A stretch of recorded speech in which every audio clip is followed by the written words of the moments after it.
welcome back, ladies and gentlemen. I will now take you into the subject proper for this broadcast today. But before we get there, I just want to give you a background to what we are discussing here today with the panel. 60 years ago, I should put it that way to just summarize it up. 60 years ago, let me say not 60 years, from 1972, French Cameroon administration, then Ahidjo, made us to understand it was better to have a united Republic of Cameroon than a federal Republic of Cameroon. And so on May 20th, 1972, Mr. Ahidjo introduced what he called the United Republic of Cameroon, essentially wiping away the federal structure form of state that existed from 1961. And so it did not end there. The successor of Mr. Ahidjo, in the person of current president of French Cameroon, Paul Biya, in 1984, changed it from United Republic of Cameroon to the Republic of Cameroon. Now, all these changes have not come without agitation and condemnation from Ambazonian citizens. If we are where we are today, in fact, when you hear about the root causes of the conflict in which we are, this is the most important of those root causes. The transformation, the fraudulent transformation of the name and the form of state from a federal republic to a united republic and then to a republic. You know, they subtly did this to give the impression Cameroon was getting synchronized. But guess who was being synchronized? It wasn't the French Cameroonian. It was a Southern Cameroonian who was being assimilated, put in sync with French Cameroon culture, tradition, way of life. And that is why today we cry of the death of every institution and infrastructure that we Ambazonians inherited from the colonial masters, the French, the Anglo-Saxon system. And so today, being that we were supposed to be marking 20th May celebration, but we have rejected it, I thought I should have a panel discussion on this subject of 20th May. And so, ladies and gentlemen, I have with me here in the on the set three gentlemen who are very conversant, who are masters of this subject of the fraud. I call it the fraud that took place between 1961, 1972, 1984, and I am talking about, from my right, the one and only Honorable Professor Martin Ayim, who is joining me all the way from the great state of Louisiana. And in the middle, you have our one and only barrister Valentine Ghana, joining me from the great state of, what is that again? Chicago? Kansas. Where? Kansas, yes, Kansas, thank you. And of course, you have one of the fathers of this revolution still alive and kicking. I am talking about Pa Augustine Ndanga, who is a moving encyclopedia. Ladies and gentlemen, in this struggle. I am happy, I am excited to have all of you here. I want to believe that Ambazonians are going to learn a great lesson from all of you who know the history, the background of what we call the root causes of this revolution. Thank you for joining the show, sir. Prof. Ayim, let me start with you, sir. Prof. Ayim, ladies and gentlemen, equally is the Secretary of State for Foreign Affairs for the federal government of Ambazonia. So, Prof. Ayim, I would like to start with you, sir. You have been around for a long time, just like Pa Augustine and Dangam, almost, and not the same, but almost. Ghana and myself as still are novices, I guess, compared to Pa and Dangam. So let me start with you, Prof. Ayim. We are talking about what I have described on your screen as the fraud from the Federal Republic to the Republic. We were never consulted. We never endorsed it. Can you take us through some of the frustration that Ambazonians have had to go through under these changes, please? Thank you very much, Secretary Chris. Thank you for inviting me to your show today. And I want to take off first by recognizing and showing my appreciation and respect for our GZ, Ground Zero fighters and heroes and heroines of this struggle. And I would invite people to have a minute of silence. For our prisoners of conscience, for our refugees, internally displaced persons, for the bereaved families, and for all who have lost their lives because of this senseless war. Please just a minute of silence for them. I honor them a lot. Thank you.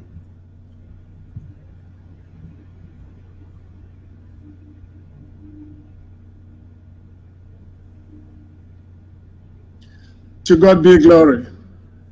Amen. It is also a singular pleasure to be side by side with the national chairman of SCAPO, my boss. Of course, I subscribe to the philosophy of SCAPO, and I'm really honored to be side by side with him. I know he is our encyclopedia, and I know he's going to tell us more specifics. Listen, people, this 20th May thing will be recognized and always remembered as the day when a referendum was conducted and the two answers were yes and we. For those who understand French, yes and we means yes. So, yes and yes. Prof. Ayim, hold on there a second, please. If I may ask, how old were you when this referendum took place?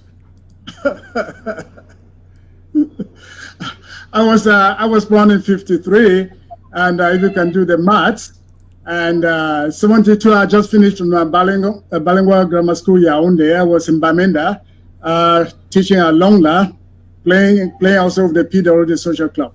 So how old was I? I was in my late 20s. Okay, all right. So I guess I should question you and Pa Augustine why you allowed the choice, why you couldn't read between we and yes. In the days of Ahidjo, you don't have to read anything. They will impose it and enforce it, and you do it as it is. And even if the results are not proclaimed, they proclaim them in Yaoundé. It's not like even these days that people can have the chance to react. But in those days, it was just one party thing, and it was just going to be executed as said. All right. So that was a different environment than now. So, okay. Thank you. Let me get to Pa Augustine there. Please, can you tell us what transpired between 1961 and 1972 before Ahidjo before Ahidjo decided to change the name, the title, Federal Republic to United Republic. Can you tell us what, briefly, you don't need to go into all the details, so we'll save some time and talk other issues, but tell us what transpired between 1961 and 1972 that led to Ahidjo changing from the appellation Federal Republic to United Republic. Thank you very much, Chris. And I want to thank Dr. Ayim for his introductory remarks. I very much associate myself with the idea that we pay homage to those who have left this world because of our struggle. Thank you very much, Professor Ayim. And I want to tell Chris and particularly our compatriots that by God's grace, I participated not just in the 1972 referendum. I actually participated in the United Nations plebiscite and officiated. I served in that plebiscite in the Mezam West, and I can go into details of what happened, but the point is 72. I think that Chris has hit the nail, the most important nail on the head, by saying that this was a fraudulent act. So what I can say that happened between 1961 and 72 is the scheming for fraud. I want to elaborate on that. As I told you when you contacted me, Chris, about an hour ago, if we are speaking anything about our country, I don't need to prepare. So I accepted to join the panel at this late hour. If I knew we were going to ask details like this, I would have prepared. And when you talk of fraud, and I use the word fraud, I show the evidence. I show the proof. But I heard of this panel discussion only about an hour ago. Let me hit on that word fraud, because we should not throw terms, words around irresponsibly. There are two ways in which, as an Anglophone, I'm speaking from the standpoint of a Southern Cameroonian, we say it was fraud on two counts.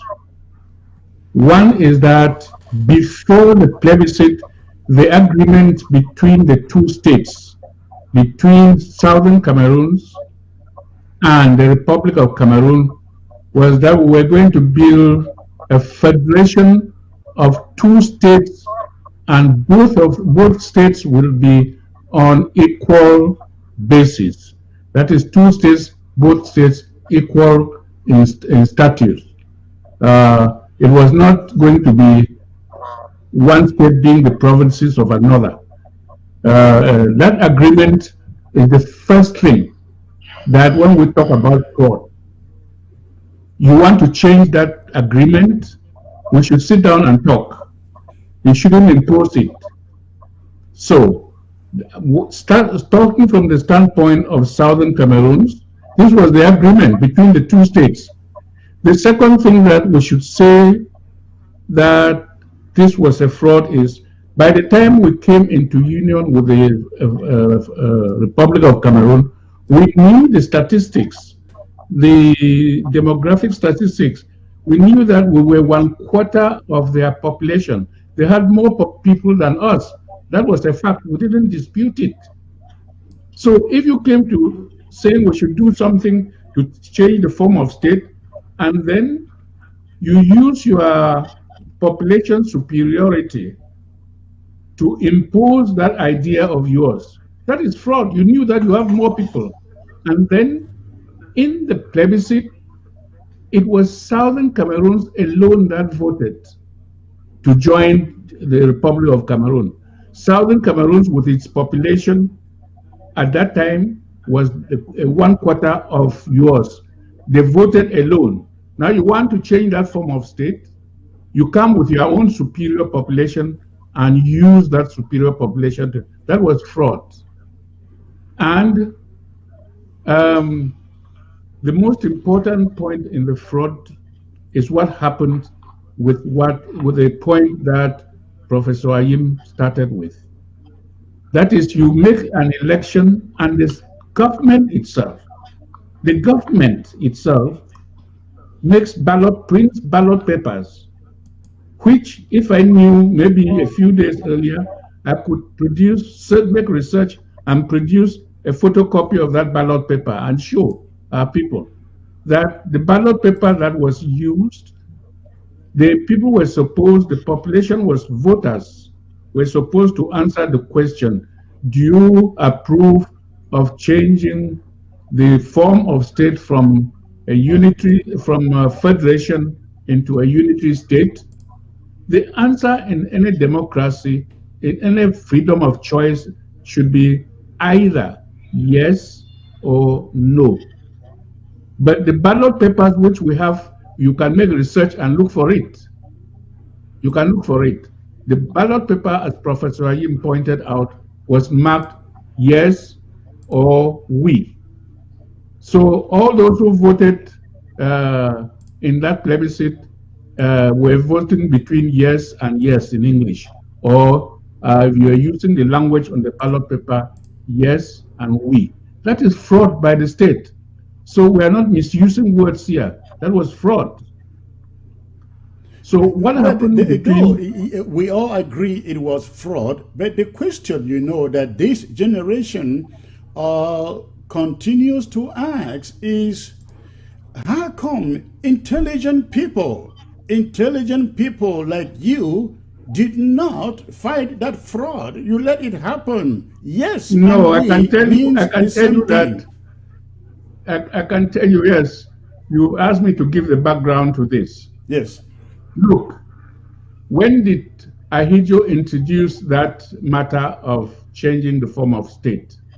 It was on the 6th day of May, before Parliament. The parliamentarians who went to Parliament that day didn't know what the topic they were summoned for. The head of state just appeared on the rostrum and said, I have decided to consult the people of the people of this country on the subject of referendum.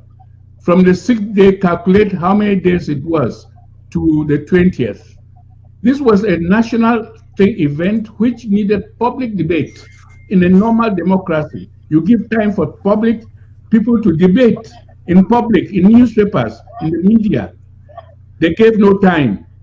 And let me tell you, and quote somebody who is not here, but I'll quote him. And I believe from my faith and the way I was brought up, not to tell a lie because the person is dead. I can quote Dr. Fonlon talking to us in a group of university students. And I am not misquoting him because I believe that they are alive somewhere, in some form of life. Dr. Fonlon was a member of the Central Committee. And what he told us was that they themselves in the Central Committee, who were sent out to campaign about the referendum, went out to the provinces without knowing what they were going to tell the people, what the campaign was all about. And that it was there in the field, after they had held meetings in the governor's office about going into the field, that they received the text from Yaoundé saying what the referendum was all about. They themselves from the Central Committee. So if you ask me, if people of the Central Committee, members of government, like Dr. Fonlon, knew nothing, even though they were sent out, now you could ask him if he were alive, why did he go? But I want to tell you, you are asking him out of context. If you knew, or if you know the system of dictatorship, which the first dictator of Cameroon, Amadou Ahidjo, his time, you will not ask this question. You will just laugh. I can quote you another person, I don't know whether he's still alive, the principal of CPC, Mr. Fonya. He asked that question you are asking now. Yeah. And I wish you were alive to tell you what happened to him. Because it's, Right. you know, So I asked that question. it would have gone nowhere. What we are telling you is what happened. Ahidjo made that speech. He gave no room for debate. And people were forced to go and vote. And on the following day after the voting, the result was known.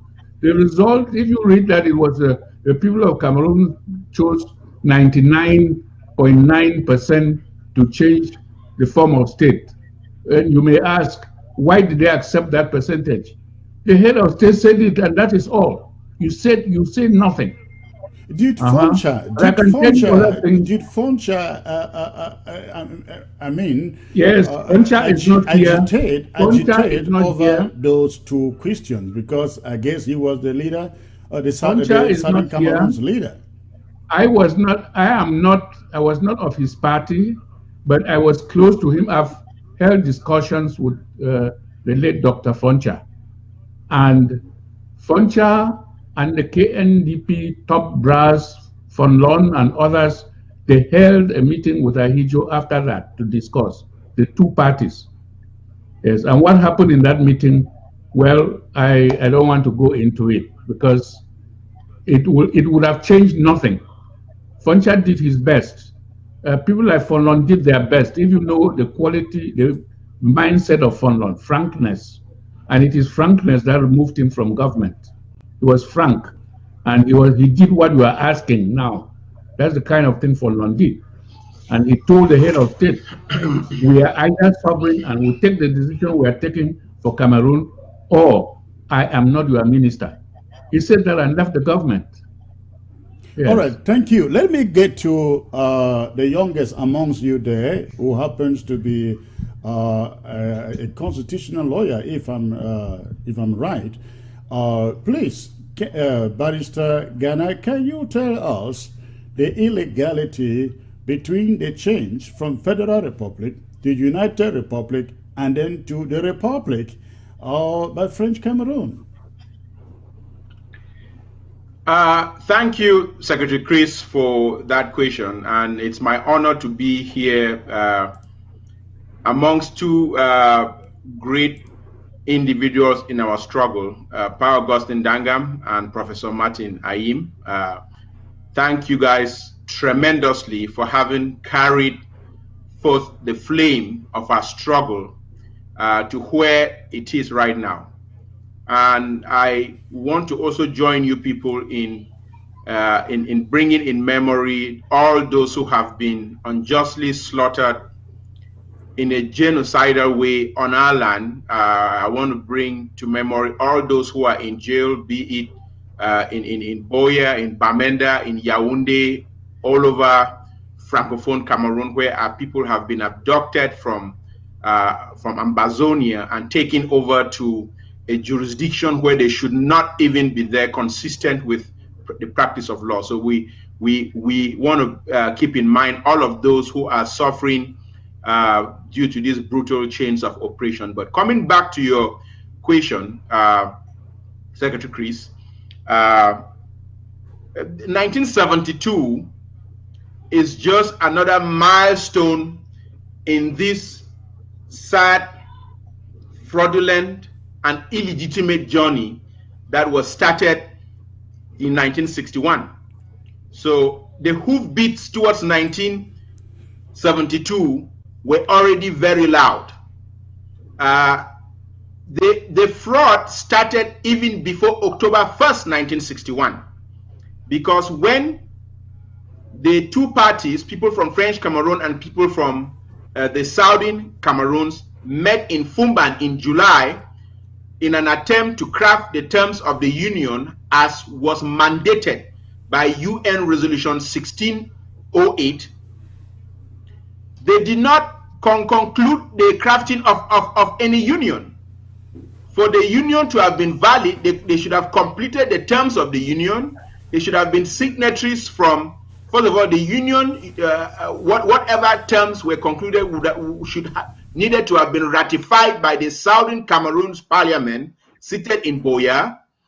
It should have been signed by the sitting Southern Cameroon's prime minister in that place, Dr. John Foncha. And they ended the talks in Fumban with the promise to continue discussions to solve the open-ended issues which were not resolved, and that never happened. And no treaty of union was ever signed. And so that fraud started itself even before Fumban, continued in Fumban, and then the fraud proceeds to the British needing to have handed over power to the executive authority of the Southern Cameroons to get into this union. But the British here handed power to Amadou Ahidjo, who was the president of a foreign country. And then you move, you look at further steps of that fraud, being as soon as Ahidjo had power, coercing political parties in the Southern Cameroons to merge. By 1966, most of the parties had either merged or were dissolved. The fraud continues in 1968 when Estimona is sent to arbitrarily and against the law and against the constitution replace Honorable Augustine Ngom-Bobejua, who was the legitimately elected Prime Minister of the Southern Cameroons. So by the time we get to 1972, it was just fraud that was being perfected, and the fraud will not stand. The international community has said the fraud will not stand. We have to get back into negotiations.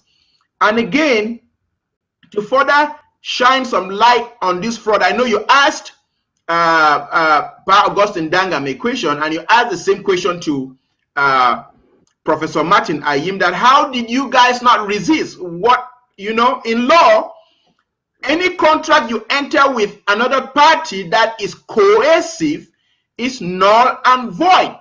I cannot come kidnap your son and have him sign contracts to hand over certain goods and services and hold your son responsible. It's null and void because the contract itself is coercive.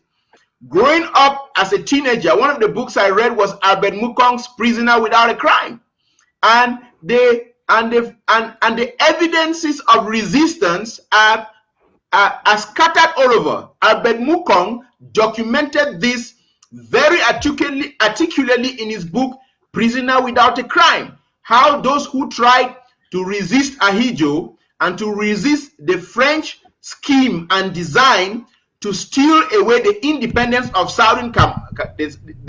Southern Cameroons were arrested, were tortured, were imprisoned from Nkondengi to Chwali up in the north. And 20th May, which is coming tomorrow, stands as a symbol. It stands as a symbol of the attempts to wipe out any federal footprint in Cameroon, an attempt to eviscerate and annihilate the territorial, political, social, and historical identity of Ambazonia, which is itself, if you go under the UN definition of genocide, that in and of itself is genocide. An attempt to fasten the chains of bondage on Ambazonians as a forcefully annexed and enslaved people. So our legitimate war, our illegitimate uprising, the legitimate self-defense by our people on the ground is something that was predictable and forthcoming as a resistance to this naked, continuous aggression by La République du Cameroun with the overt help of France against our people. And so it is not right to say there wasn't any resistance. There was resistance by our people. But Britain also had not trained our people to have an army, which was a prerequisite for Britain to prepare our territory for independence. So we did not even have that army to resist the army of French Cameroon. So yes, there was resistance, and there is evidence, if you read Albert Mukong's Prisoner Without a Crime, of resistance that was being mounted people, and it wasn't just enough to repel the naked aggression by French Cameroon and being directed by its principal, France. Prof. Ayim, you have something to add there? I see you jittering over there to add. Yes, I have a lot. I want to add I will come back to you. Let Provide him jump in and add what he wants to add, please. Provide him. Yes, I have a lot to add. Why this was a fraud in 1972 was that Ahidjo conducted this for the entire country. Fairness would have said, okay, only the Southern Cameroons would have conducted the referendum. But now the whole entire country, that wasn't fair. That was a fraud. Now, you see, we're talking about 1961. Before 1961, there were other occurrences. I want to take the time, just a little bit of time now, tell the youth listening to me, tell Amazonians listening to me, how it all progressed from illegality to illegality. Listen, in 1946, the UN Trusteeship Agreement handed the British Cameroon's territory to UK to prepare it towards unconditional independence according to UN Article 76B. So the entire territory of the British Cameroons as a trust territory should have been prepared to independence. The UN failed in that. UK manipulated the UN. Now, coming to the manipulations, UK now separated British Northern Cameroons and British Southern Cameroons, doing all their plebiscite and all that. All that was not necessary. You will know there is no international boundary between the British Northern Cameroons and British Southern Cameroons. This is the fraudulent work of UK. Now, this very UK, about their plebiscite, they quote Resolution 1608, paragraph 15, like the Foreign Affairs said, we voted. This was an illegal thing they did to start with. They should get the blame for the illegal things that they did to start with. You cannot quote Resolution 1608, paragraph 15, without mentioning paragraph 5, the implementation. So that plebiscite, we found ourselves where we were. The terms have not been implemented. So there actually was no federation. Okay. So that was an illegality. And we are two separate entities. Like I said, two separate entities cannot federate. So that was illegality. Now, from the 61 to 72, there was a federation that was not supposed to be. There was supposed to be a meeting in Kumban that came out with nothing. There was no treaty of union, like my comrade had earlier said, because if Kumban was productive, there would have been an agreement signed and deposited at the UN Secretary General's office according to UN Article 102, paragraph 1 and 2. There was nothing. So Kumban was just a party time. The UK itself did not come to Kumban. All right.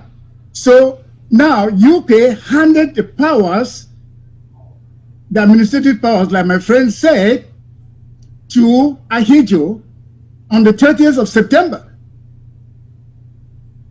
So our people were powerless. So Ahidjo just brought his gendarmes and took over our territory. That is why I term from colonization to another.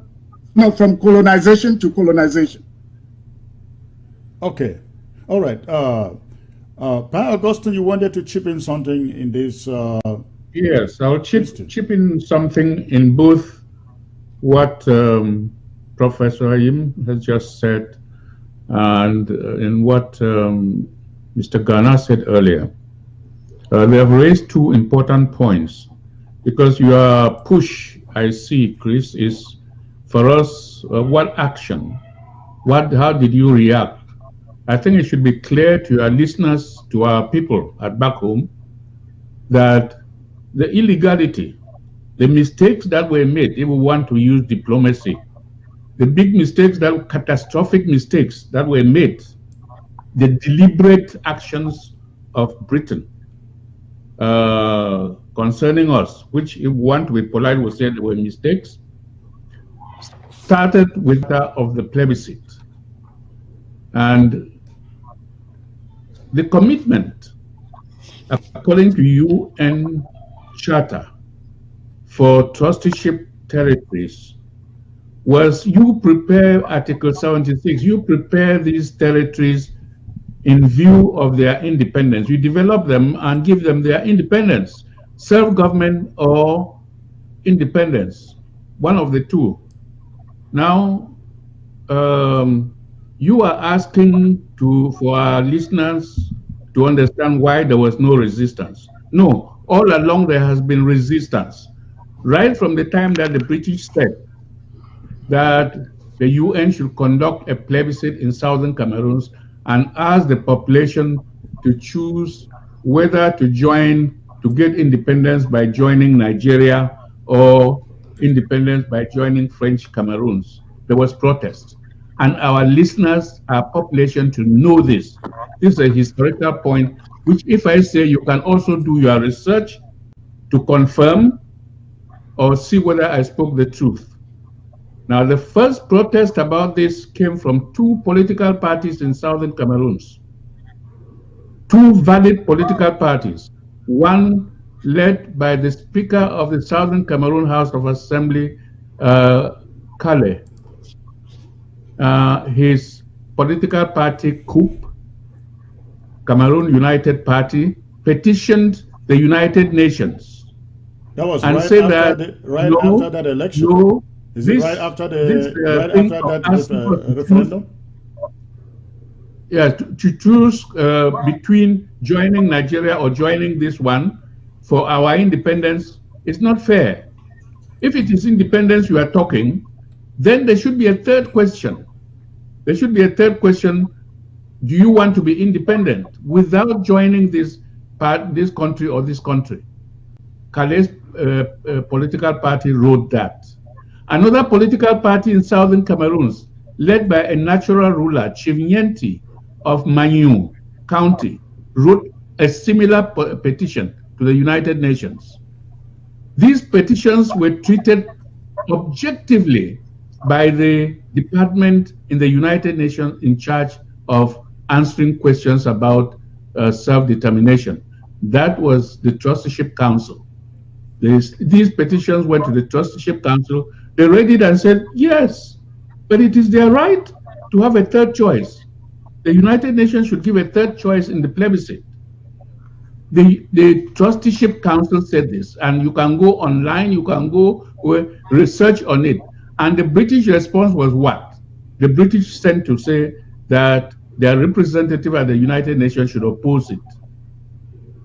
The British representative at the United Nations at this time was called Sir Andrew Cohen. You can look at that name online, see what he said about British Southern Cameroon's plebiscite in 1961. Sir Andrew Cohen. He refused and said Britain would not be part of it for a third question.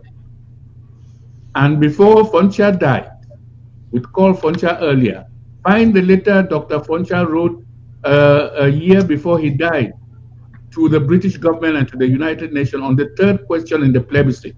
Find this letter is very educated, showing that the British Cameroons wanted a third question, and that this third question about independence without joining is the option that should have won in the plebiscite. But the British people refused it and pushed for no third question. Foncha wrote this before he died and cleared his name. He wanted to go to the United Nations to talk about the fraudulent way in which Southern Cameroon was decolonized. But the British people did not allow him to do so. No, so there have been here we are actually talking about one of the root causes. One of the root causes. The second thing I want to chip in is what lawyer Ghana brought up about Fumban. I'm glad that Fumban came up in this, because often in our struggle, when we talk about Fumban, we talk other things without the very basic thing. And the very basic thing as a Southern Cameroonian, and speaking from the standpoint of Southern Cameroons, that is wrong with our decolonization, is that the conference in Fumban was not authorized. Nobody authorized the Republic of Cameroon to convene a conference to discuss whether constitution or what about Southern Cameroons.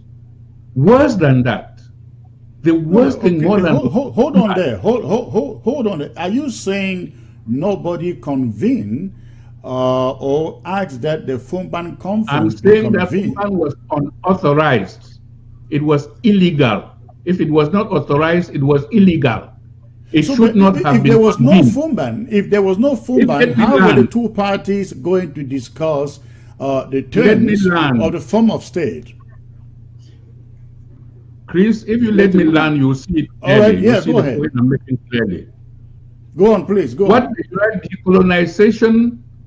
Decolonization was the job of the United Nations. The United Nations was in progress, was in the progress of decolonizing Southern Cameroons. And to do this, they conducted a plebiscite. They sat down as a General Assembly, that's the highest organ in the United Nations, and was confirming the result of the plebiscite.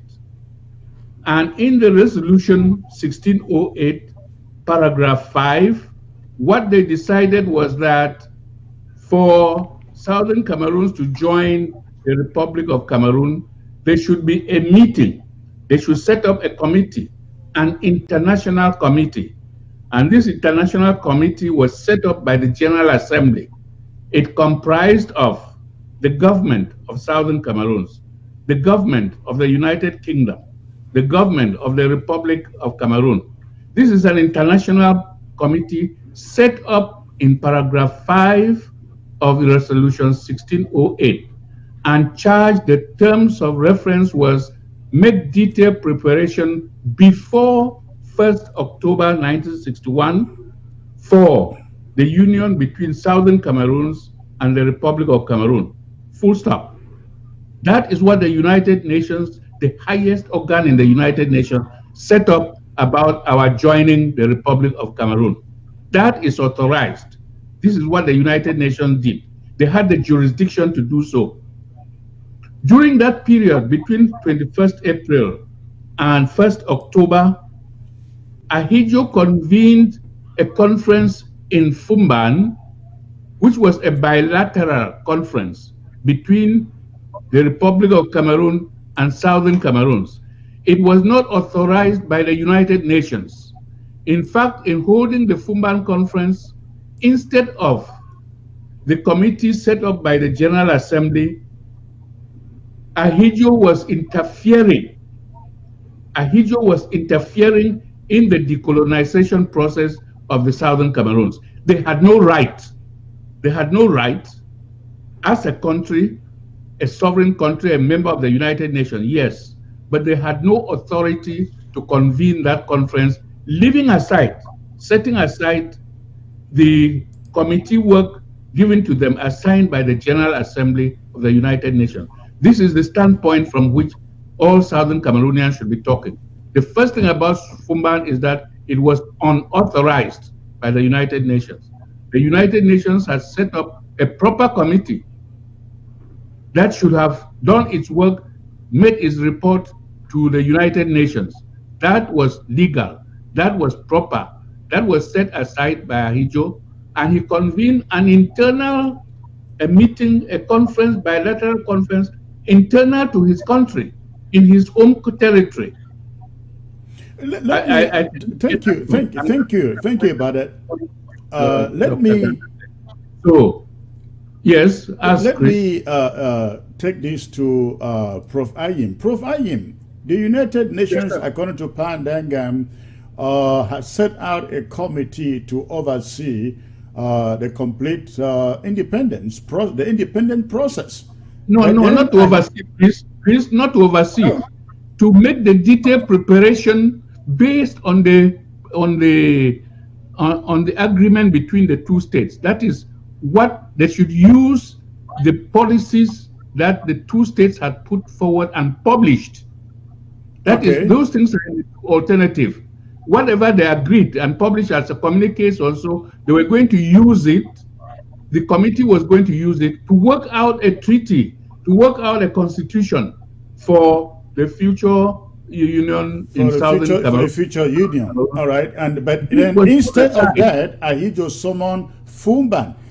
Prof. Aye, yes. Isn't that the same thing we are seeing today, where the international community says, we want you to summon an inclusive dialogue. But in the place of an inclusive dialogue, French Cameroon has summoned a national dialogue. Doesn't it seem similar here? It is similar, and that's why I said that national dialogue, it was like Fumban 2. You see, the decolonization process of the British Southern Cameroon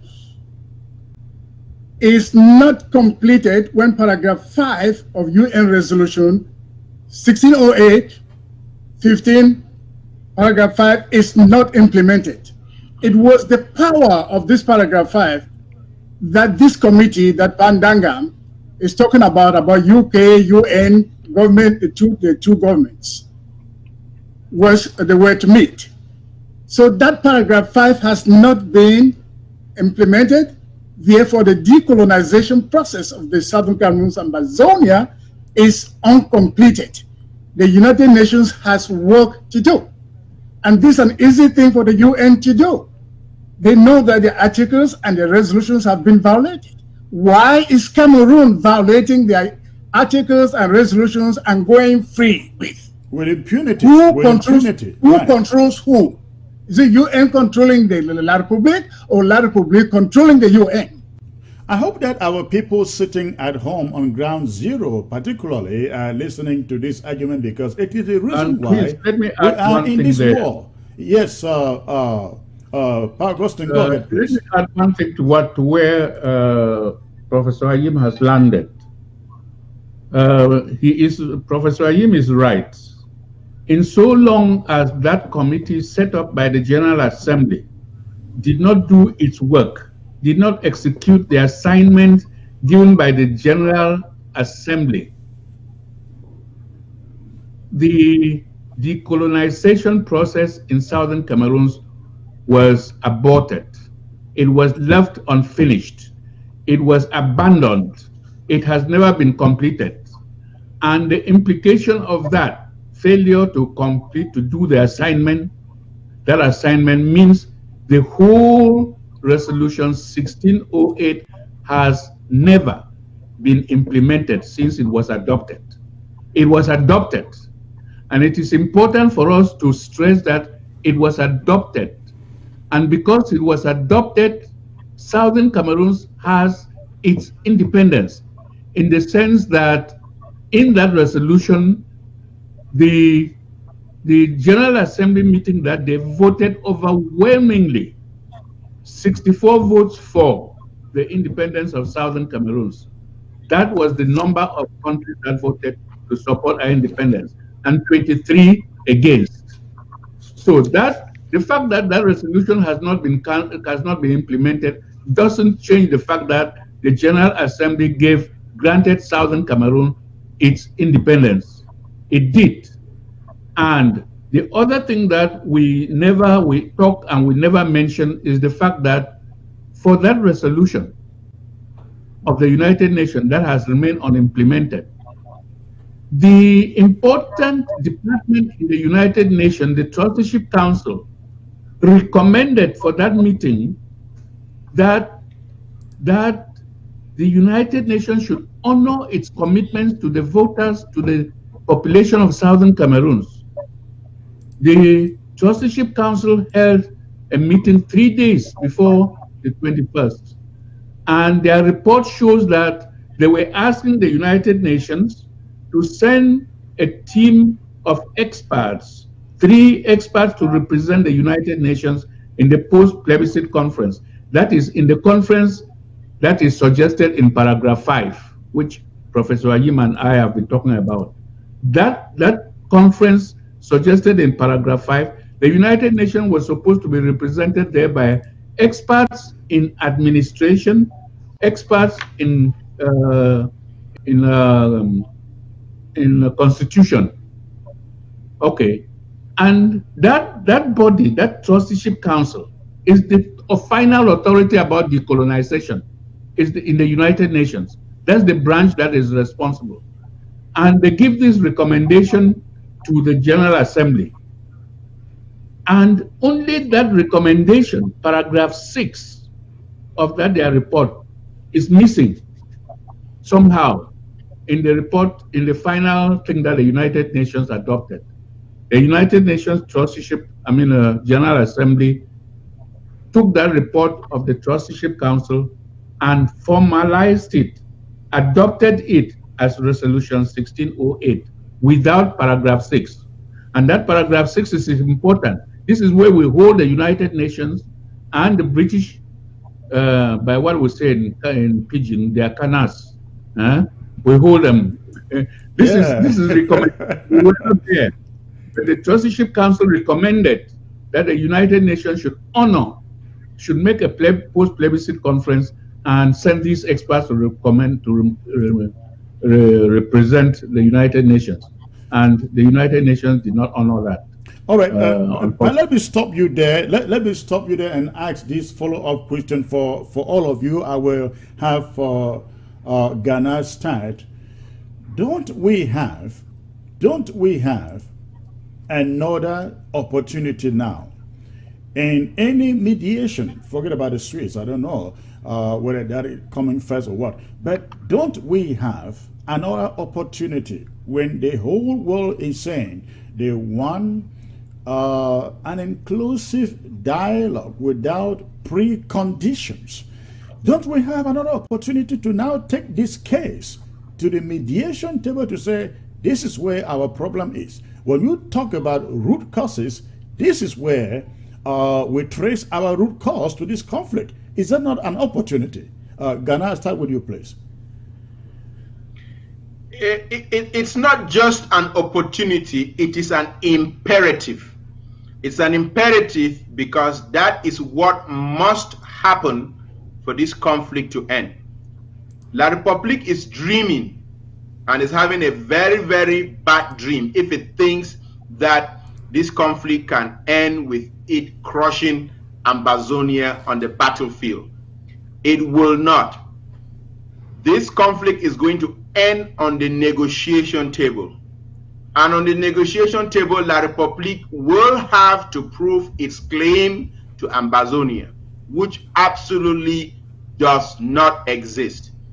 In 2010, when a UN delegation visited Biya in that blood-stained Etudi, commemorating La République's 50th anniversary, we all remember that the UN representative Ali Triki brought 2 maps as a gift to Biya. Those maps were a map of French Cameroon and a map of the Southern Cameroons. Loudly demonstrated to deaf-tone La République that these are 2 entities in international law, and there is nothing in the UN that shows a treaty of union on how these 2 countries were brought together and how they agreed to live as one nation. So, yes, the negotiation is going to happen irrespective of how fast or how far La République tries to run.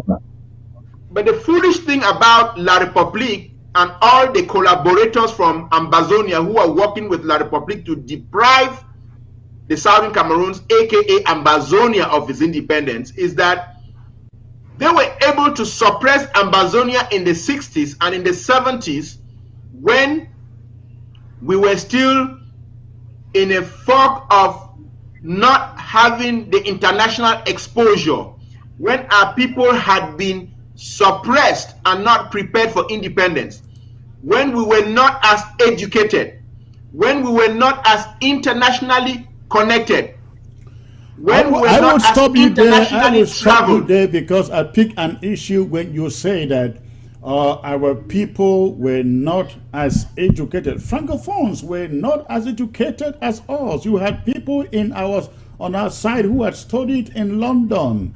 And the French, the Francophones did not have people as, I mean, think about Ahidjo. I think I'm told Ahidjo was a class 7 leaver. But Secretary Chris, France was right there behind Ahidjo, guiding Ahidjo every step of the way. If you look at that charade of a conference in Fumban, French advisors were right there. Or if you see the pictures, French advisors were right there, guiding and teleguiding Ahidjo on what to do. The British should have, if we had held a conference, which Augustine Dangam rightly stated and demonstrated that UN Resolution 1608, Article 5, mandated 3 key parties to be at any conference to work out the modalities of a union: Southern Cameroons, French Cameroon, and the British. The French were there with their education, with their international connections, scheming our annexation. If you read, Pierre Mesmer was the French authority who oversaw the French policy towards our annexation. And in his book, and I think it's page 135, I can give you the evidence, he states there in French that, but for in appearance, this was an annexation. So yes, Foncha was a school teacher, Ahidjo was a class 7 leaver, but the UN system, the Southern Cameroons was not Britain's to give away. The French Cameroon was not France's to give away. These territories had to be settled consistent with the international law, consistent with UN resolutions. UN Resolution 1608, UN Resolution 1514 that came out December 15, 1960, granting independence to all trust territories and all countries that were under colonization. So, but the point I was making is that we as an Ambazonian people are light years away from the Southern Cameroonians that were deceived and had their rights shoved under the carpet in the 60s and in the 70s. My message to La République is that climb down from that stupidity of killing your African brothers at the guidance of France and concentrate on building your own country and let go of that wet dream of trying to annex Ambazonia and let go, because we are not going to give up our birthright of an independent nation consistent with us being an independent entity in international law. Thank you. Professor Yim, please. Oh, yes. Let me state here that currently the literacy rates in Ambazonia, Southern Cameroons, it's high. One of the highest in Africa. We have people who can read and think and do things, experts in various areas as compared in the past. Now listen, I said 2 entities cannot federate, and let me tell you why I'm talking about 2 entities, 2 different entities. La République du Cameroon had their independence 1st January 1960. We were not part of them. That international boundary is clearly defined. Okay? And the African Union says countries should respect boundaries that, according to Africa Constitutive Act 4B, countries respect the boundaries they obtained at independence, which means that boundary between Ambazonia and La République is inviolable. Now, this compares to the maps that my colleague mentioned about. So these are 2 distinct entities. We were UN Category B, Trust Territory. La République du Cameroon was UN Category B, Trust Territory as well. So these are 2 different entities, and we are not seceding because we were not part of La République when they had their independence. So the question to the UN, as I keep asking and I keep going around, this thing is as clear as anything. Your articles have been violated, your resolutions violated. 26B, 1514 or 14 December 1960, and then the African Constitutive Act supports our independence. Why is this difficult? As I go around, this is a question I ask. Why is it difficult? Why are innocent people being killed? Why is La Republique in our territory? Why? Why are they destroying our property? Why? How did they get there? UN, can you fix this? In 1 minute, the UN can fix this problem. And either by going back, let me finish mine. Either by going back to the 1946 agreement, trusteeship agreement, which is an instrument, international instrument, by which they can fix this problem overnight. This is a UN trust territory we're talking about. All right, Ghana, quickly, before I get to Martin, Secretary Chris, let me just add this very briefly, that we have Pa Augustine Dangam here on this panel, and Pa Augustine Dangam was party in a lawsuit which took La République du Cameroon to the African Human Rights Court, which in and of itself is an organ of the UN. And that ruling that was made in Banjul in 2009 came out with the African Human Rights Court in a lot of articles asserting the right of the Southern Cameroons to self-determination, especially in Article 20 of that ruling, which the African Human Rights Court found La République du Cameroon to be in violation of the rights of self-determination of the people of the Southern Cameroon. So a UN organ itself, duly constituted with a lawsuit executing its rightful jurisdiction, with our own Pa Augustine Dangam here as one of the plaintiffs. And again, the name of that lawsuit is Kevin Goumet Ndangam v. La République du Cameroon. So just to support what Professor Martin Ayim is saying, the evidence for the UN to act is not just a trickle, it is a fraud. Thank you. Let me get to Pa Ndangam right now. I will add one more question. I know you would like to respond to the other speakers, comment on what the other speakers have said. But I will also add this question: How come we never read these things in any of our textbooks? No books. I am looking at people saying, how come we were never taught this in school? But not only that, no Ambazonian author produced books with facts such as the ones we are hearing contemporary, except when you have occasional pamphlets. I read one by Ngamchia, Albert Mokong, and a few others wrote pamphlets going back, tracing the origin of this struggle. How come our children were never taught this in school? Look, again, you are going back to ask how dictatorship works. Exactly. It works by suppression. You say what the dictator wants, or you don't say anything at all. I want to also mention that I took part and the leading part in fighting for the GCE board. I led the fight in the Northern Zone and eventually nationally when we formed the GCE board. I was a member of the GCE board. And one of the things we discussed there was teaching of our history. And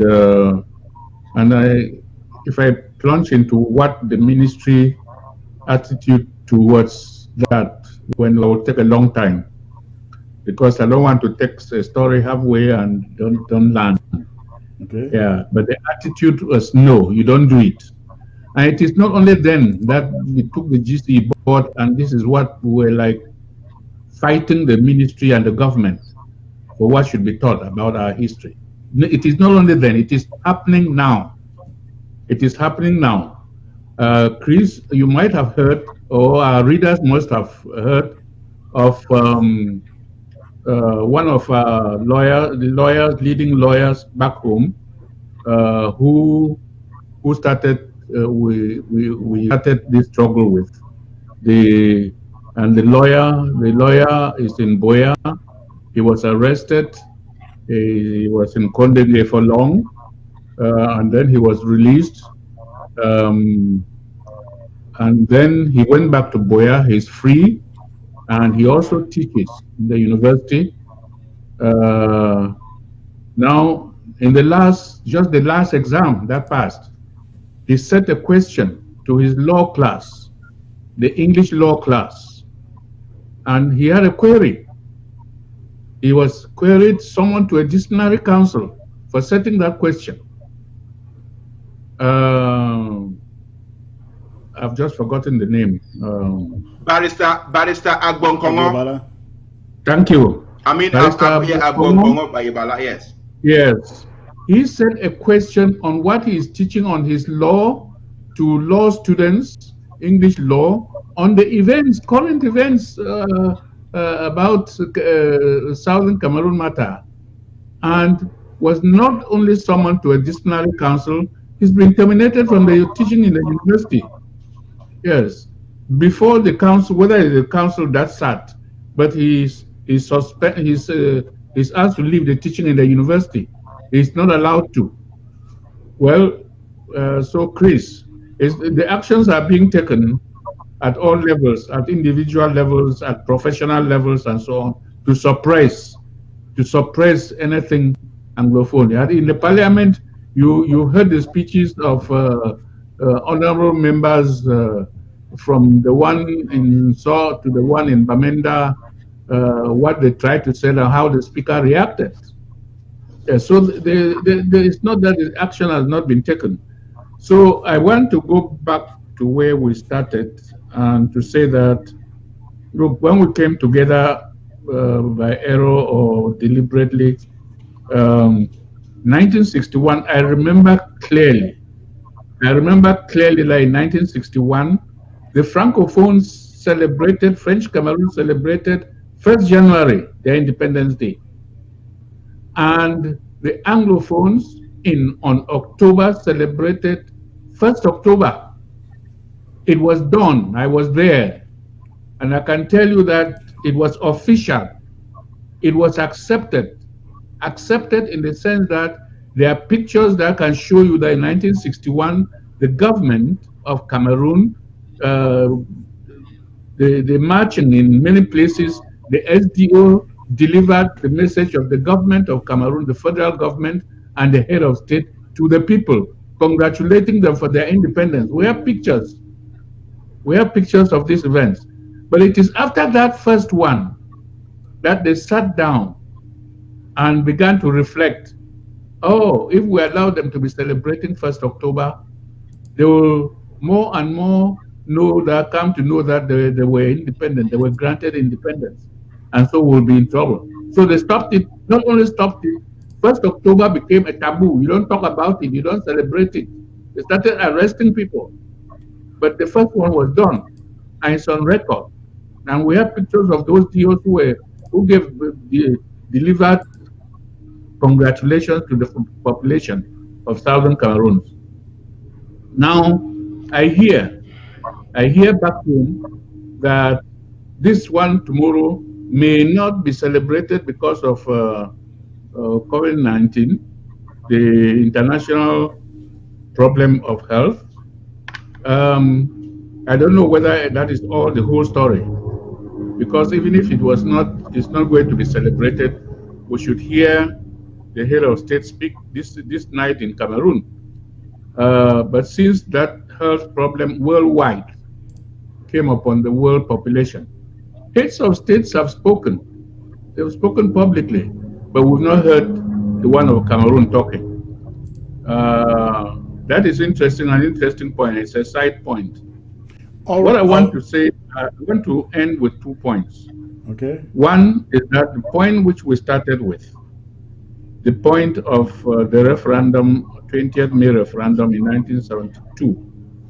It has been a referendum which nobody has been proud. When we say we celebrate an event, it means that we are happy. We go out, we drink, we rejoice, we march, we sing. But nobody not in Southern Cameroon, not in the Republic of Cameroon, has done this with any joy. With me as a Southern Cameroonian, with us in Southern Cameroonians, it is like you will, in the slavery day, you will ask a slave to come out and celebrate on the day on which he was captured. You can imagine the thoughts and the feelings of the slave. Yes, he's a slave. He can come out and march as you order, the master orders. But you can imagine his feeling. And on the other side, nobody has sincerely, as a Francophone, celebrated that day with its meaning and so on happily. You can tell me that you are not a Francophone. How do you know? Well, we know by the events we see. And I can quote one event here which illustrates the national point as evidence.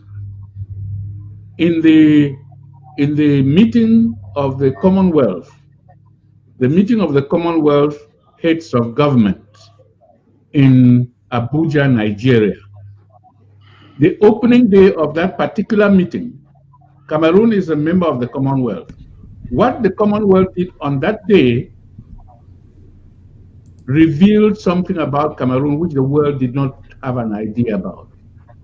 They did the plenary session, the opening session, by showing all the delegations from all over the Commonwealth a film of how member states of the Commonwealth joined the Commonwealth. On which date? What is the day, their national day? What do they celebrate as national day? And the film basically was, they will take a country and say India. They will put the picture of their head of state. They put the date India became independent. They put the date that India celebrates as its national day. They take, say, South Africa. They do the same thing. They put their head of state's picture. They show when South Africa became independent, which day it celebrates in the year, which day it joined the Commonwealth. Just that profile. And they were doing this alphabetically, you know. And then they came to Cameroon. They came to Cameroon, and what happened? They put the picture of the head of state, Paul Biya, head of state. The standard information that was coming out along each state, blank. And they showed that picture of Biya for the time that they were giving to each country. And after that, off. And you can imagine what happened after the film. Everybody was asking the whole, Cameroon, has it no national, there's no information about Cameroon? No. Does it not celebrate? Has it not got an independence date? Yeah. It was blank. Why? Because of what we are discussing. Why?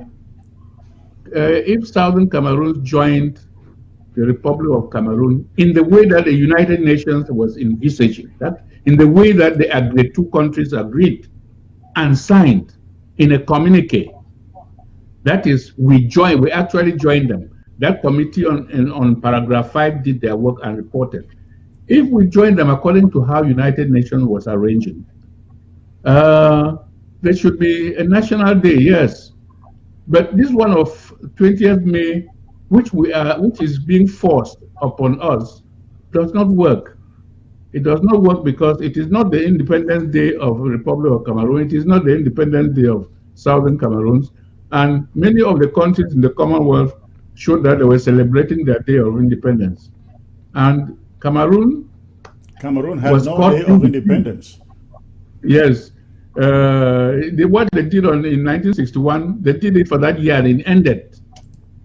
So, I think the people of Cameroon themselves, if they are honest, they will say that we go internationally and we are not proud of this date. We are forcing these people. I've met only one Cameroonian, French-speaking Cameroonian, recently on ABC, who said something that struck me. Very interesting. Chris was interviewing him. And the essence of his position was, as a Francophone, I like that if we are to be one country, it should be a federation. Fine, that is his view. Some people call from home attacking him. No, that is his view. He has a right to hold that view. Right. But he also said, interestingly, and that's the first Francophone I heard that from, that we could sit down and talk, and the Anglophones say they want to go and build their own country. Yeah, we leave them.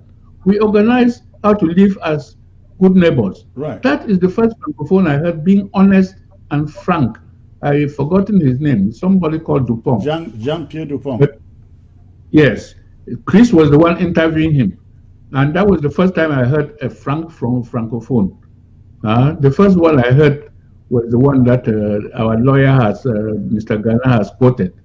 The one who was governor in Yaoundé at the time that they held the Fumban conference.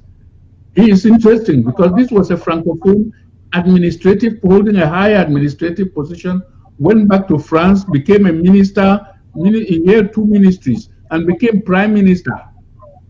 And he was the first, after they ended Fumban, to write a book and said that in Fumban, what actually happened was that Ahidjo annexed southern Cameroons, that it was annexation.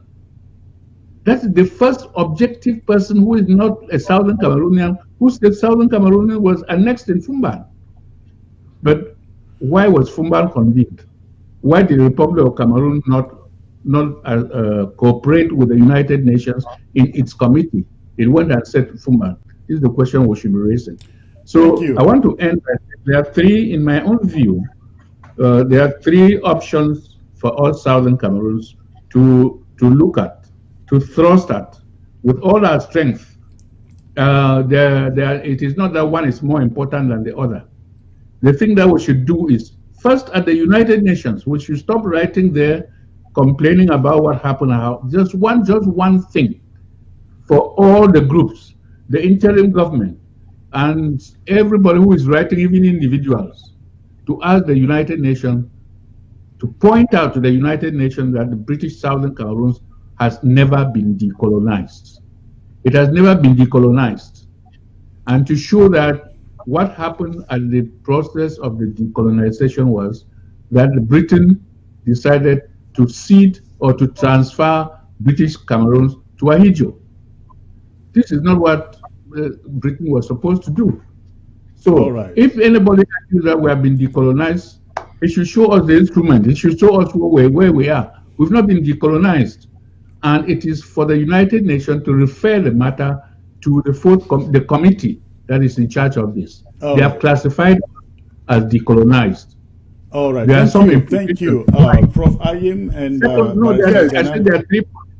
The second point is the negotiation. I'm not specifying that the Swiss negotiation. Swiss negotiation is only one. Yeah. If it does not work, if it does not succeed, we look for another person to arbitrate. Negotiation is one. Right. Whatever you do in war, you must sit down and talk. So if Swiss one is working, fine. We should cooperate. We should support it. Those who are not there should not say it should fail. It should work. Thank you. The third and last thing is what I think Lawyer Ghana brought up, the matter of the legal path. The legal path is another possibility. So far, SCAPO has followed that path in Nigeria, in Banjul, and since Lawyer Ghana brought it up, I just mentioned in passing that what the Southern Cameroon file in Banjul got missing. After we did all the cases, according to the treaties that Cameroon has signed, to respect their boundary and independence, this was the last important case that SCAPO took in Banjul. You sign a treaty that you respect your boundary at independence. You have crossed into Southern Cameroons. So we asked the Commission to find the Republic of Cameroon in conflict, in disagreement with the general agreement that you respect your boundary at independence. The case went on well. The parties replied. Southern Cameroon made its rejoinder. But we waited for 5 years, writing the Commission, reminding them that we are waiting for whatever step it was left. And when we didn't receive any answer, we went there as a delegation. only to hear that the file was missing. So I'm saying this particularly to people at home, that the Southern Cameroon matter in Banjul ended in a funny way. I would say it raised eyebrows, because when the commission said that it was missing, SCAPO took the steps to say, well, if it is missing, it is easy for the commission to reopen the case and adjudicate. Yes, I would like us to do this. I will bring you back and let us talk about Banjul, because I think it's a whole subject on its own that needs some. Yes, so I want to stop there. These are the three possibilities before us. The United Nations, when we approach it, we should show that we're never decolonized. Yes. And they should refer the matter to the right committee. Thank you. Thank you. I think Ground Zero gets the message, and sitting home today and thinking about 20th May, the point is that it was never supposed to be. And I will give Prof. Ayim and Barrister Ghana, please, one minute. We're out of time. Just summarize and let Ground Zero know why we are saying 20th May was a fraud. 1 minute each, please. Prof. Ayim. Right, I understand. And we have to give Pa his time, you know. And you see, he's an encyclopedia. Listen, talking about, you talked about education. You see, this assimilation policy of French Cameroon that had been and is still going on related to academics and etc. That's why the teachers revolted, etc., etc. So the assimilation policy is still ongoing. From the beginning of this program, you talked about land, estate, etc. It is still part of the assimilation policy. Even though Biya proclaimed in Paris that they had failed, they are still trying. So these people are not giving up. So you can imagine, this is 2020 and they can still punish Agbabala for setting a question. Imagine in those days. That's why you didn't say anything in the books. You write and you are finished. All right. So 20th May is a national day of mourning. It's an illegal day. And in my perspective, and it is null and void, Amazonians will rise up as we have risen. We should have been out there demonstrating forcefully against this, but because of this COVID virus, we are locking down. But this day is a national day of mourning. As illegal as it was, as illegal as 1961 was, as illegal as everything related to Southern Cameroon and Amazonia has been, even 1984, the changing of the names, the only solution is for the UN to make sure that its UN articles and resolutions are implemented. If the paragraph 5 of 1608 to 15 is implemented, then the decolonization process will be complete. Right now, the self-determination issue, the human rights abuses, people are being killed, houses are burned, villages are burned, all this. Why are we going through this senseless thing and the UN is there watching from a people who are not supposed even to be in our territory to start with?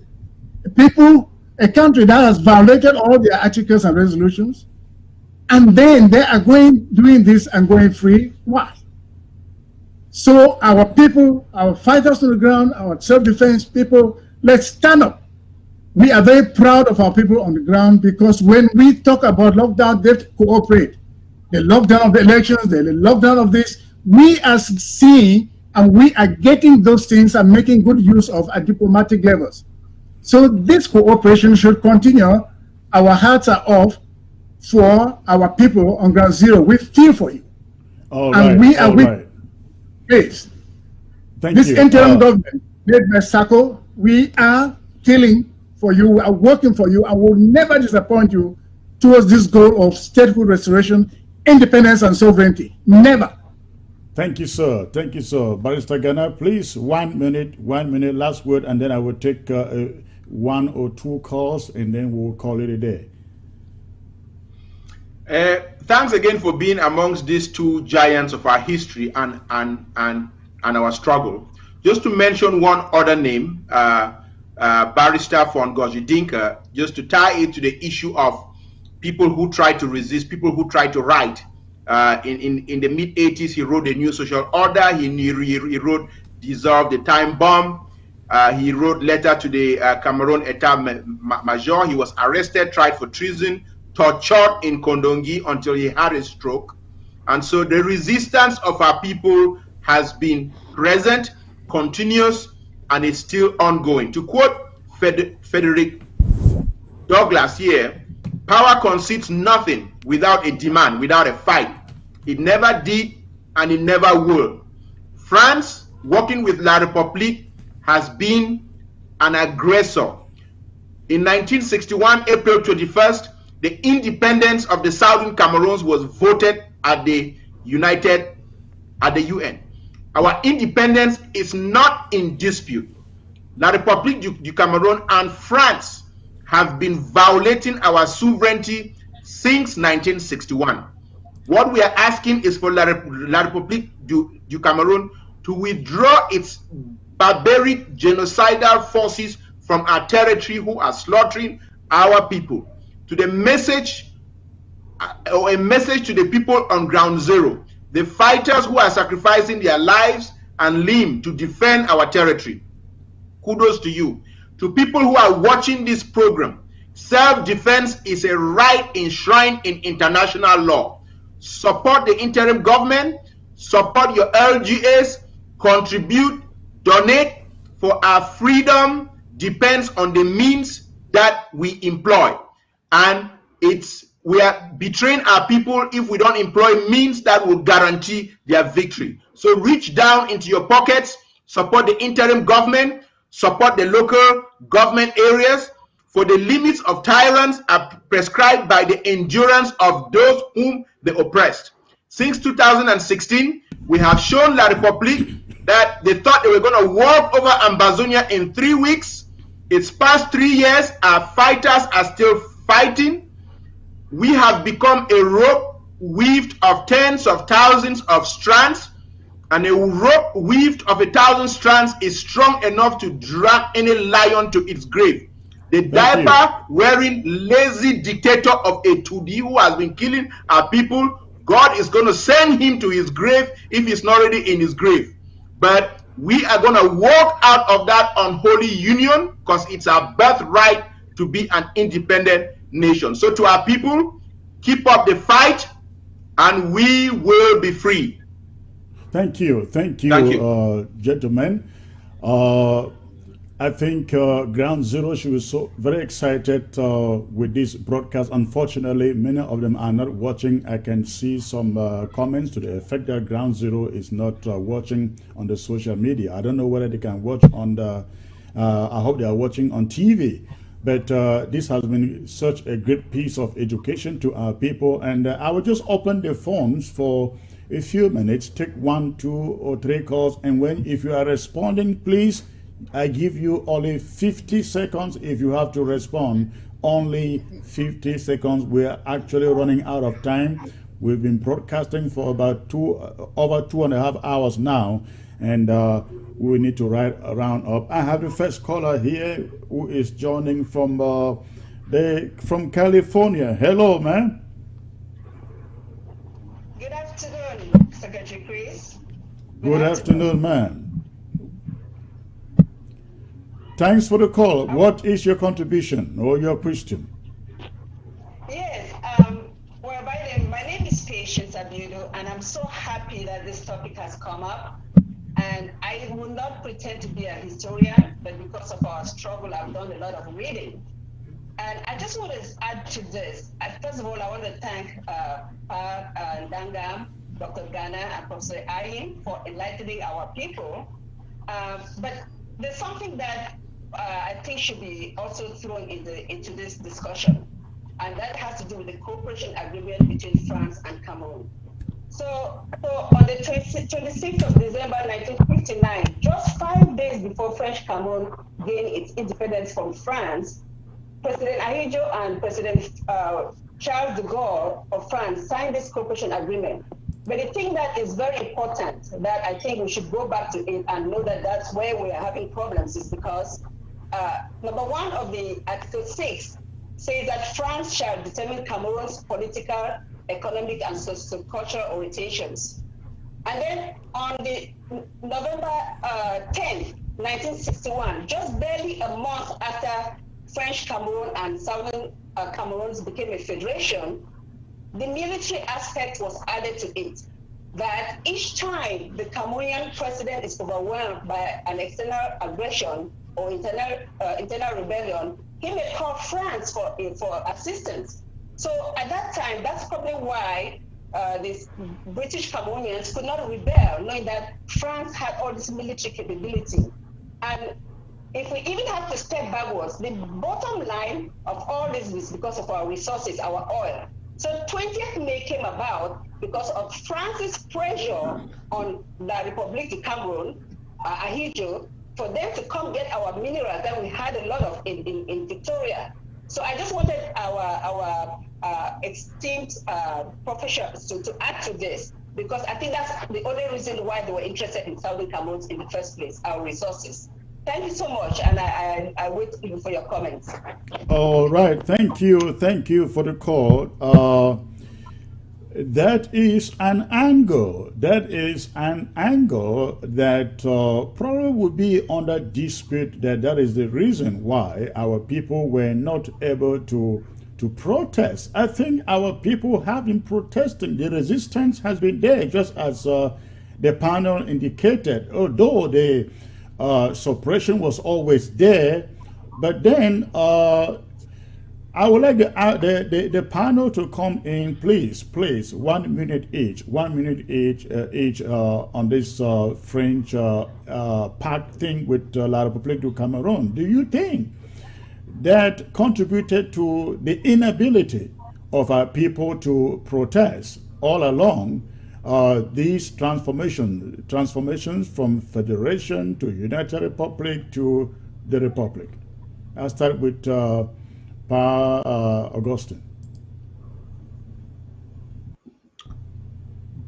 Okay, Chris. I think the question is actually larger. What she has raised is larger than that. And one aspect that we should add to it is that not only did France sign these agreements before we joined these people, and therefore that agreement did not cover us, but even while we have been part of the Republic of Cameroon, supposed to be part of the policy, the first thing that as Anglophones, the first thing with Anglophones and France is France's attitude specified on Anglophones, their policy coming from the highest office, the presidency of France on Anglophone came in 1992 when an Anglophone won the presidency, the elections to go into the presidency of the Republic. And France came up with the policy. First of all, that Anglophone, Ni John Frundi, was arrested for 3 months, house arrest for 3 months. And thereafter, the French came up with the official policy against Anglophones in Cameroon. And the policy states a line, the red line. And the title of that policy is the red line which Anglophones in Cameroon must never, ever cross. That policy states that if ever the people of Cameroon again make the mistake to elect an Anglophone into the presidency, France will step in and reverse the thing, reverse the decision, if need be, with an army. Do we have that documented? I have it. Yes, we have it. I would like to have a copy, if possible. Okay. Okay. So this is part of the policy of official policy of France till today. And what did Frundi or any Anglophone do? If you are a citizen of a country, you have the full right to aspire to any office in that country, even the highest one. So I say that if they vote whether Frundi or any other Anglophone, France will step in and reverse the matter and make the status quo. So this is one aspect of policy with the French, which targets the Anglophones, and it's not acceptable. So I get you. Thank you. You are essentially saying that yes, that policy is very much still alive, and it is still hindering anything Ambazonian from ever being the leader of that country. Thank you. Ghana, please. It is still on. It has never been reversed. Yes. Ghana, please. Yes, French mischief in Africa is nothing new, and French mischief in Africa will continue until we resist it by all means necessary. I mean, you can go to the death of Thomas Sankara, where the reinforcing troops came from Ivory Coast. We can go to the overthrow of Laurent Gbagbo in the Ivory Coast. I mean, the French mischief in Africa is littered all over. But a zebra cannot unstripe itself. Whatever France wants to do with its colonies, with its satellite states in Africa, that is a different battle to fight.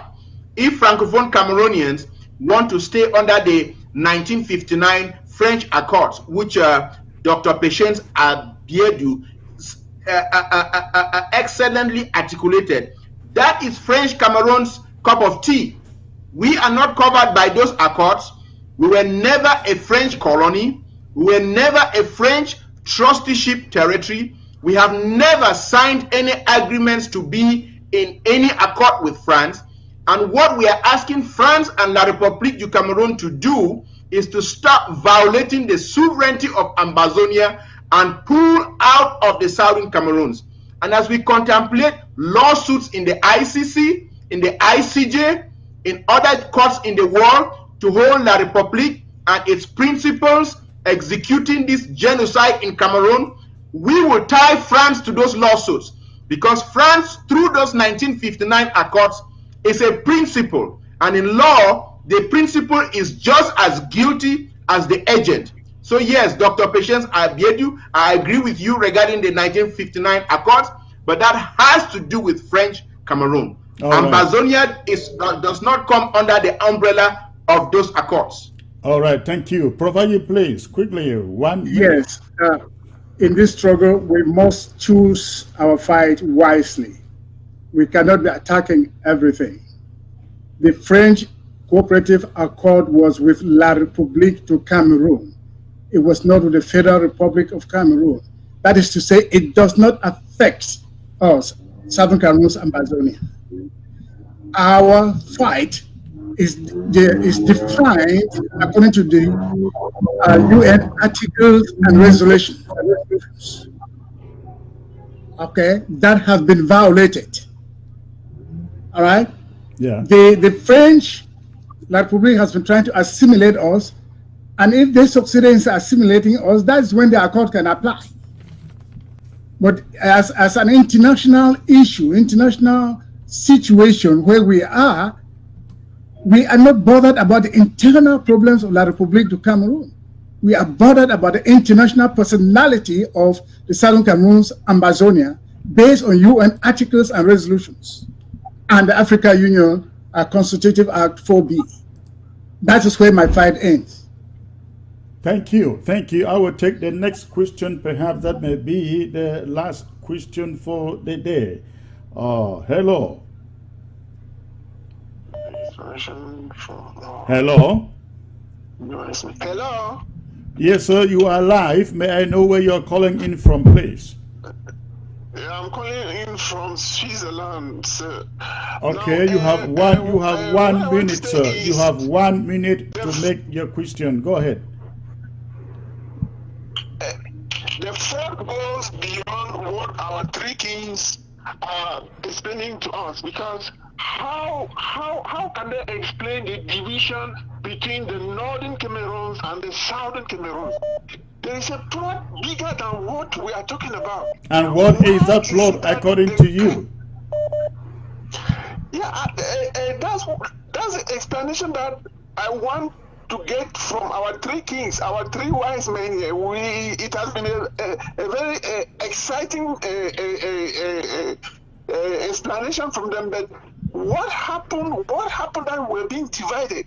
And is there any frontier between the southern Cameroons and the northern Cameroons? Because that front goes, according to me, has something to do with the Nigerians too. Because they took that north, and we don't know. There's nothing we know about our northern brothers, our sisters, our part of our land. What is going on? Can you please tell us? Thank you. Well, thank you for that. I will allow them only 50 seconds to try the question, because it's a whole. I have promised Pandangam I will bring him back to talk about Banjul, and I think we also would need to talk about northern Cameroon. Often when we say northern Cameroon, many people think we are referring to French Cameroon. No, French Cameroon is not what we refer to as northern Cameroon. Northern Cameroon refers to the part of the Cameroons that went over to Nigeria in 1961. But that will be a whole subject on its own with the Banjul when I bring back Pandangam here and the panel. Thank you very much for that question. I don't want us to go back into it. Let me take one more question, since I'm not asking for Secretary Chris. Secretary Chris. Yes, sir. Secretary Chris. Yes. Just hold on. Let me just say one thing, and let me say one thing briefly about that question he asked. Very briefly. Okay. Right. Me too. When you go to court to seek redress on an issue, you go to court as a party. A party that is not coming to court to seek address on that issue cannot be addressed. We cannot seek to address the northern Cameroons, which is part of northern Nigeria, because they are not seeking anybody violating their sovereignty. They are not seeking anybody violating their rights. Our case is about the southern Cameroons, aka Ambazonia. The northern Cameroon has not taken any, or the former northern Cameroons have not taken any party to court seeking a redress of their situation. All right. Can I chime in, please? Provide him, please. Yes, just about 20 seconds. Listen, that's a very pertinent question. There is no international boundary between the British Northern Cameroons and the British Southern Cameroons. Britain did that for administrative convenience. Okay, from the beginning, I talked about 1946 trusteeship agreement, which covers the entire territory of British Cameroons. So British Northern Cameroons plus British Southern Cameroons is British Cameroons. So up to now, we know about Professor Martin Chia.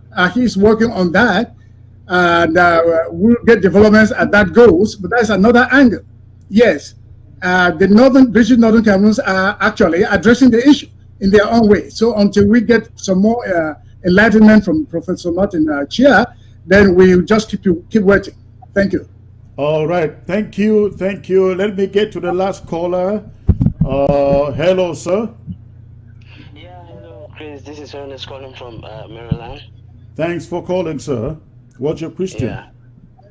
Yeah, I just have an observation, if not a comment. What I need to say is that, you know, from what they say about what the rule that the French signed with La République, as long as we continue to remain as one Cameroon and indivisible, then that law binds even the Southern Cameroon.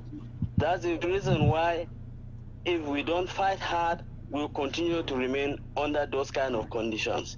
So if you are in your house and somebody knock the door and you don't want to open, and then the person start breaking the door, you definitely pay attention. This is what we need to do now. We need to hammer hard and don't even bother about the UN. Those who are doing UN, there are people that are taking care of that. There are people that are taking care of everything. But let us fight for our soil and fight hard. Somebody will turn around. Thank you. Thank you. Thank you. I appreciate that. Ladies and gentlemen, I must take this caller, the only caller I'm getting from Ground Zero. Hello, sir. Hello. Hello. Hello, Mr. Chris. Secretary Chris is calling. Okay, you are calling. We are live on ABC. You have a contribution. Hello. Hello, you are live on ABC. You have a contribution? I have a contribution just because of Nanga, a person I know very well. Okay. I just want to talk and say something to him. You are calling from Bamenda, right? From Bamenda, yes, from Bamenda. Okay, go on, please. Thank you very much. Greetings to Mr. Ndangam in the studio there, a person I know very well. I think he should understand and know this voice talking to him. From the then time of Led Pandi, the rest of Chivayama, all those people, I don't want to be calling them. I just accepted all what I explained, they are all correct. I would have loved to ask you a question. I would have not asking a question of the past history, because all what I have talked about the history are all past errors that are being on the way now to be corrected. I would have loved asking him on what they're supposed to do, but I'm not doing that because of time constraint. I've been waiting for him and to ask him something very powerful. I'm somebody who is so versed on this particular struggle, and he knows me very well. I will not give name, but he knows very well. I'll be coming on him anytime he's an air with you, Secretary Chris. I will ask a question to him. He's a person I know very well. He's very versed in it, and he has been very Chivayamba, Dinglo, all the late ones, all. I know them very well. So Okay. thank you very much. Greeting to all of you there in the studio. Good night. Thank you. Thank you. Is there electricity in Bamenda? Do you have electricity in Bamenda or what? Yeah, the electricity in my house. Unfortunately, they don't have it today. So you are watching this on your television? Yeah, but the thing is, the part that I'm living now is having electricity, but another quarter will not be having. They put them in a shelter. By 6 a.m. or by 12 noon tomorrow, I will not have another quarter of having. Then by 6 p.m., the quarter I had will not be having, and then another quarter will take over. All right. Okay, thank you. I also understand some ground zero cannot watch this on the television, but we're also streaming on YouTube simultaneously with Facebook. In fact, we have I think close to 300 watching on YouTube. So, gentlemen, I should say, not ladies and gentlemen, I really want to appreciate your coming on board for this broadcast, a very special broadcast. I can see the comments out there. People are excited. They feel like they have learned what they never knew. For all their years as Ambazonians, people have gone to school from primary to secondary to high school and graduated to the university. We never learn. We never learn our history. It was twisted. All we knew was 11th of February. We were told 20th May. Nothing was told us what happened between 1953 up to the present date. And I thank God that we are at an era that our people got to know our history and know it from the right perspective. I will give you 50 seconds each, please, to just end up. Valentine, please.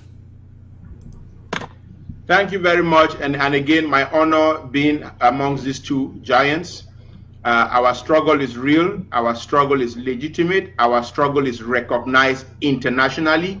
We are an independent people. Again, our sovereignty is being violated by La République du Cameroon and France. South Africa violated Namibia's independence, and South Africa had to give it up. Serbia, in the larger Yugoslavia, violated the sovereignty of Bosnia, of Croatia, but it ended in Yugoslavia, and Croatia and Bosnia are now free. The USSR violated the sovereignty of Lithuania, Latvia, Estonia, Azerbaijan, Ukraine, Georgia, all of those satellite states. In 1991, it came all crashing, and those states became free. Just like Ethiopia could not hold Eritrea in bondage, just like South Africa could not hold Namibia in bondage, just like Yugoslavia could not hold Bosnia and Croatia and the other states in bondage, La République du Cameroon will be forced to cough out and cough away Ambazonia, whether it likes it or not. The earlier it does that, the better it will be for African advancement. So our fight is real. Don't relent. Everybody needs to dig into their coffers and join this struggle, for victory is closer than we think. Thank you. Thank you.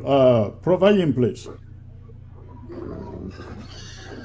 Fellow Amazonians, especially the Amazonian Restoration Forces, the young, valiant fighters on the ground, I salute all of you. And I encourage you to stay strong, stay committed, stay focused on the struggle. Don't be bought over. Don't be deceived by pennies. This interim government, led by Dr. Sako, we love you. We are doing everything possible to give you what you need. To fellow Amazonians, the World Draft, which was launched and is ongoing, please join your county, join your LGA, and let's raise the funds to be able to give these young men and women what they need to defend our territory. And to those in other groups, to those in groups, please, we are all Amazonians. My appeal is, let's come to our senses and unite, collaborate, and work towards the enemy, not towards ourselves.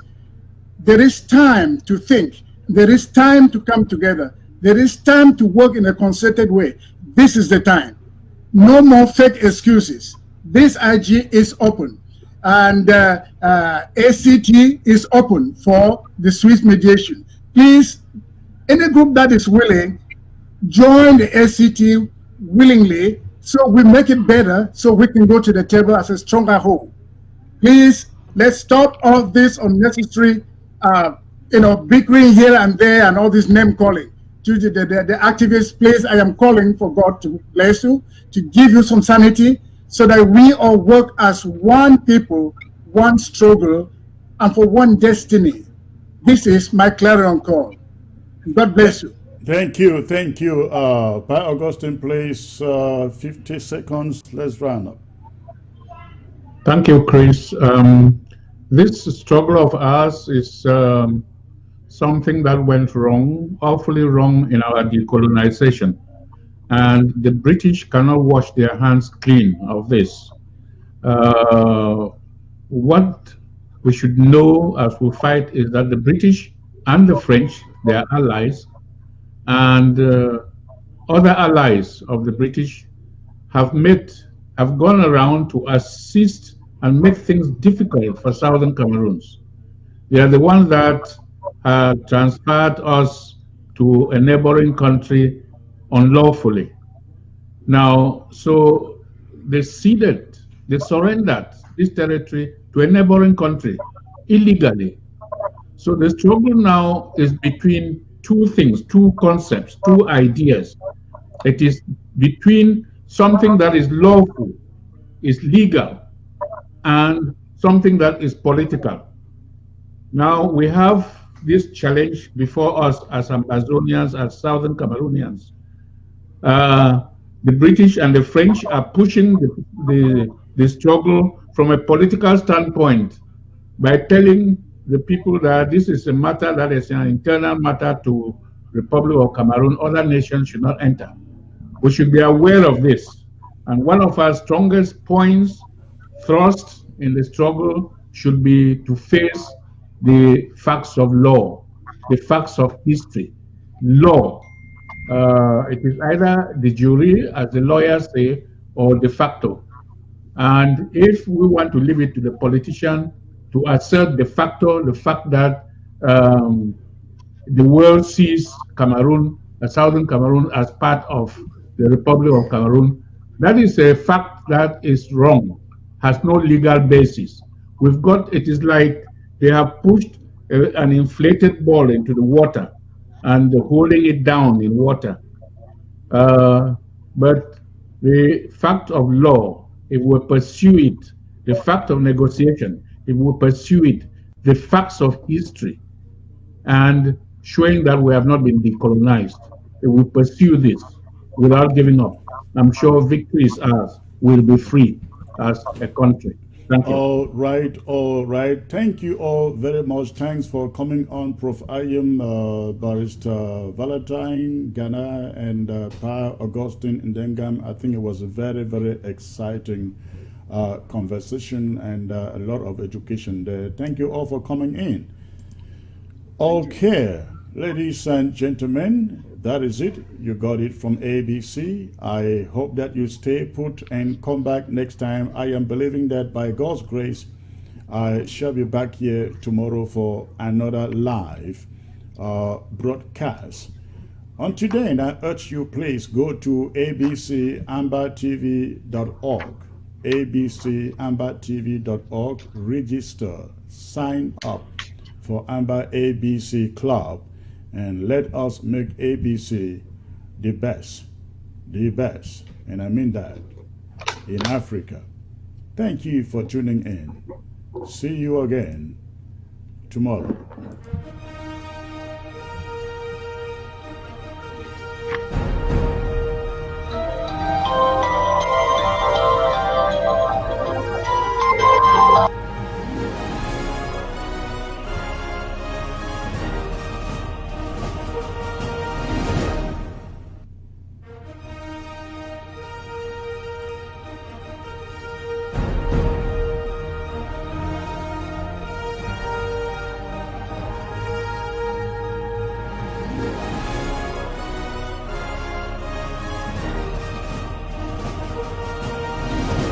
The hedge against inflation